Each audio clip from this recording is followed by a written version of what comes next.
Discussion between the two, Secretary of State Antony Blinken and Israeli Defense Minister Yoav Gallant touched on other things, of course, for example, a unit within the IDF that was bound to be sanctioned by the United States, but eventually, following many talks that Gallant held with Blinken and also with U.S. Secretary of State Lloyd Austin, those sanctions will eventually not be applied to the specific unit, which works mostly in the area of the West Bank. For the Americans, it is very important to prevent a major escalation. The United States is putting all of the pressure it can to make sure both sides, when it comes to the U.S., of course, most of the pressure is applied on Israel, to go forward with a hostage deal. The U.S. elections are now less than 3 months away, and the administration would love to have some kind of a ceasefire deal and some kind of a hostage deal.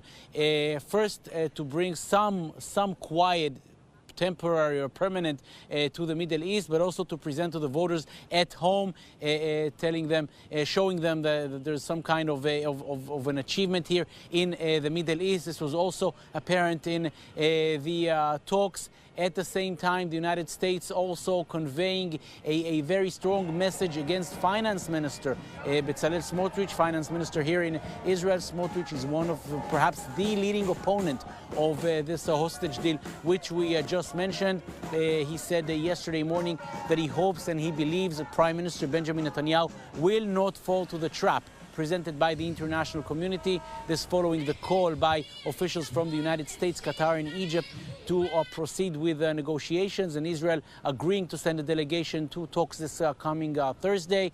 The spokesperson for the White House, John Kirby, saying that Smotrich is actually willing to sacrifice the lives of the remaining hostages.